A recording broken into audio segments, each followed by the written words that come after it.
المهم ديك الليله درت داكشي مع صاحبي باش هو ينقذ راسو، وكان قال لي غادي تكون مره واحده في حياتك، ومن بعد كنواعدك ما عمرني ندير لك هادشي، وزيد غادي تعيشي اميره واللي خاصك على حسابي، وغادي تعيشي هانيه معايا. صافي قلت هذا هو مكتبي ورضيت به. دخل عليا صاحبو خرج الصباحي، ومن بعد هو صون على اختو حتى خرج صاحبو. قال لي ها طلعي عندها راه قضيت الغرض.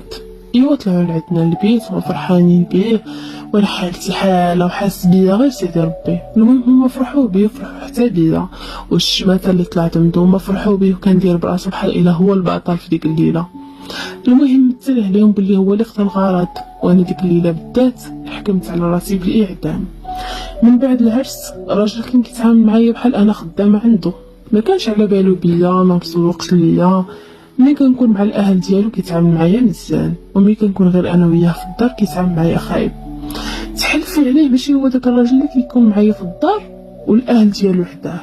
صافي بقيت صابره وحاطه راسي، قلت اللهم هاد العيشه ولا هداك الدار اللي كنت عايشه فيه في العروبيه مع مرات با.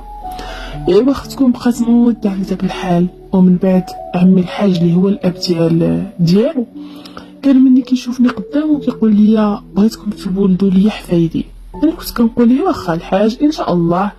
اما الشبات ديال راجلي كان كيقول لي ماشي دابا الولاد، انا بغيت ناخذ راحتي مع مراتي ومن بعد عاد نفكر في الوليدات. ايوا الاب ديالو ما كتب له لا ورث لا والو، حنا مازال ما ولدنا له الولاد. بقات اختكم معلقه معاه 4 سنين.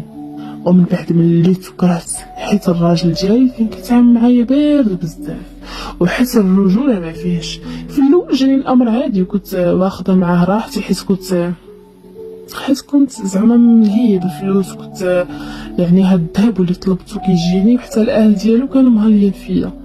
ولكن من بعد مليت بغيت شي راجل يكون بيا ويحسسني بالانوثه ديالي. دائما كنت كنفكر في الطلاق وبغيت نمشي في حالي، وملي كنت كنقول ليه بغيت نطلق كان كيبقى يضحك وكيسمح فيا وكيخرج وكيخليني كنشوف. والله العظيم الا كنت كنبات كنبكي كنقول انا علاش ما عنديش الزهر. حتى نهار اللي درت لاباس وليت كنبان زوينه ما لقيتش راحتي وما لقيتش ديك العيشه اللي انا كنستاهلها. وراه خوتي الرزق ماشي هو كلشي، والفلوس ما عمرها ما كتخلق السعاده.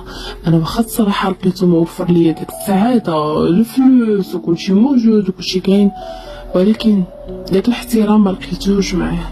اون بليس الراحه ديال البال ما كايناش. صافي قلت واحد النهار قلت ليها انا باغا نطلق منك ونمشي بحالي. طبيعه الحال رفض، قال لي غير طلق ما تحلمي.